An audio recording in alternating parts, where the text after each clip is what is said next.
Everyone. I'm here today with Faye Kennington, otherwise known as Ukeeknits, and we're having a nice chat today because she is our featured designer for the stranded knitting box for our Skill Builder Yarn Club. So we're very excited to have her here.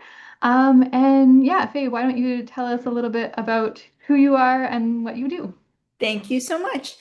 Yes, my name's Faye Kennington, but you can find me pretty much everywhere as Ukeeknits, Ukeeknits on Ravelry or Instagram or wherever.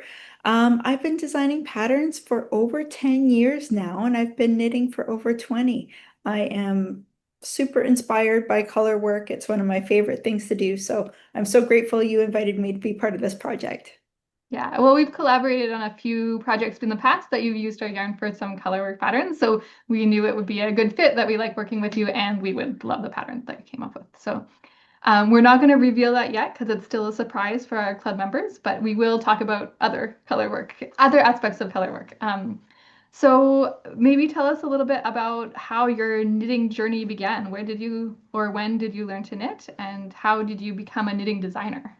I have always loved making things. I grew up sewing, and my mom is actually an amazing crocheter. So she did teach me how to crochet when I was younger, and I did do it a little bit, but I always was a little bit envious of how to knit. But there weren't any knitters in my family, so I didn't end up learning until I was in my 20s and was lucky enough to have a roommate that knit. And so having a live-in knitting teacher was really helpful for I think I made her cast on all my projects for like the first little while. I didn't do the cast on part, right?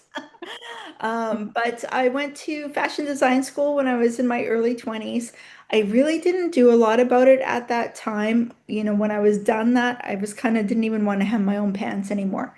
But come about 10 years later, I had a lot of extra time having just moved to a new community and I hadn't quite settled in yet. So I was just knitting a lot. And at that point, I discovered Ravelry and I thought, you know what? I can put some patterns together. And it all kind of snowballed from there. For sure. This would have been like early Ravelry, kind of mid 2000s. It was super, 2010, I Okay. joined Ravelry. Yeah. And, I didn't really realize there was any such a thing as being a knitwear designer at that kind of point. And people always ask me where the term Yuki knits came from. And the town that I had just moved to at the time is called Ucluelet, and the short name for that is Yuki. So there's a lot of businesses around that are called, Yuki Pizza or Yuki this, Right. whatever. So at the time, I didn't really put a lot of thought into it, but I was just joining Ravelry and I was like, I want a name that's unique and short, and I went with that and it stuck. Now you're still Ukeeknits Now all I'm these years Yuki Knits later. forever. Um, so you're not in Ucluelet anymore, but you're still on the island. Is that?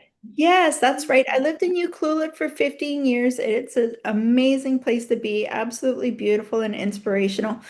But life changes, and I had the opportunity to move to Victoria. So that's where I am now. I've only been here for about 2 months. So I'm again in a point where I'm just getting settled into a new place, and I'm knitting so much these days and really excited about the opportunity. That's great. Yes. But I think you mentioned before that a lot of your inspiration comes from your environment and the world around you. The Vancouver Island's a beautiful place. Do you want to talk a little bit about that? Absolutely. Absolutely. One of the first things that I did settle into when I moved to Ucluelet was teaching at a knitting shop that was open in Tofino at the time. So we were always looking for patterns that were kind of West Coast themed. So certainly right from the get-go, I was, putting images of whales and waves and anchors and that kind of things on things to kind of appeal to the West Coast local and that sort of thing. There's a huge knitting tradition on Vancouver Island. You For sure. probably know about Cowichan knitters, of which I am not, but Yeah. certainly there's a giant history of knitting Yeah. on the island. So really always taking a look at, the trees, the ferns, all the things that are around and taking from that and incorporating it into my stitches and the motifs. And I'm sure that plays really well with color work, right? As a way to incorporate all of those ideas in. I mean, texture works sometimes for that too, right? But then color work is a nice way to play. Absolutely. I actually love taking my stitch program and just doodling with a couple different colors and, can I draw a new leaf today? And, after you've done a few leaf designs, it does actually take a couple of tries to see if you can do something unique with that. For sure. Do you want to show off some of your color work patterns? Yeah, for sure. I brought Blood Thistle because it is, I think, one of the most beautiful hats that I've done. And it is, of course, using your yard. I think this is Winfield, right? I think that one's the Norwood. Oh, okay. Yeah, Pardon me. that's okay. I don't expect Um, everybody else to keep a track. I I love the deep dark kind of burgundy plum that you've got here. This is such a Hmm. cool colorway. But yes, this is a, kind of a flora, inspired type motif that is a little bit different. And that's what it takes to, or, that's what you can get when you spend a lot of time doodling on your program. I really like this stitch because I think it's beautiful and it fits on the hat really perfectly, but it kind of doesn't look too geometric, but it's a little bit repetitive. So this isn't something that maybe your brand new colorwork knitter might love as a first project. But after they do your program and they do one box, they'd probably be ready to take something Yeah. on like Do you this. want to show the crown too? Because that's one of the Yeah. fun things about color work hats. Yes, Yeah, that's incorporating the color work into the crown can just bring some really amazing results. And yeah, since you mentioned that, I can pull up Amanita, which is fingering weight yeah, hat, but it's got a really beautiful crown on it. I yeah, love the crown on Amanita. yeah. With the 4 point decreases to it Yeah, gives a little bit of a different shape to it as well. Yeah. yeah. This one's just so pretty. And in the little mushrooms, can you show the mushrooms? Yeah, So that's another, you yeah, see the mushroom there? yeah, Yeah. very cute. Yeah, great hat. And this Canadian yarn is so nice for the West Coast climate because the wool properties really keep all that fog off your head, all that moisture off your head out there in the rain. The lanolin being, kind of a natural moisture repellent just For makes sure. it perfect Yeah. The kind of yarn for having out here. That's yeah, that makes a lot of sense. I think East Coast too. We have Jennifer Beal doing one of our upcoming boxes. So she's the East Coast representation, talks a lot about fog in her patterns as Same well. situation, I'm sure. Yeah. Yeah. Yeah. Um uh what about colors for a stranded color work? I know, we've talked about the patterns and the motifs a little bit. How do you approach choosing colors? I teach sometimes how to choose colors class, and I can and have literally talked about choosing colors for hours. So it is something I can go on about. But I know that some people do struggle with it. So I do have a couple of tips. I would say, high contrast is going to be a good friend if you're not feeling confident about things. Pick one light and one dark, and that's automatically gonna, give you something that's going to be a little bit more dramatic. I do love doing a monochromatic look. These are both really in the reds category. If you pick a light shade and a dark shade of colors that you like, that's usually going to work out beautifully. So I can't really go wrong with that if you're not feeling confident about colors. Another thing is use your neutrals. If you are in love with, this beautiful plum color or a specific color and you're not feeling how you're going to mix and match that with Yeah. something, a neutral's always going to make it easy. And Yeah. I don't have any patterns here with me today that are 3 color patterns, but you can pick 2 neutrals and the color pop that you like, and you can't go wrong. So, your neutral colors, of course, as I'm sure you know, are white, gray, black. Some of these brownie tones that we Kind of, get from our yeah, sheep, taupe that kind of thing. beige, Yeah, kind of, taupe yeah, beige. yeah, yeah, Exactly. So you pick two colors from neutral and a color pop. Again, you can't go wrong. But I do have some patterns where I use lots of colors.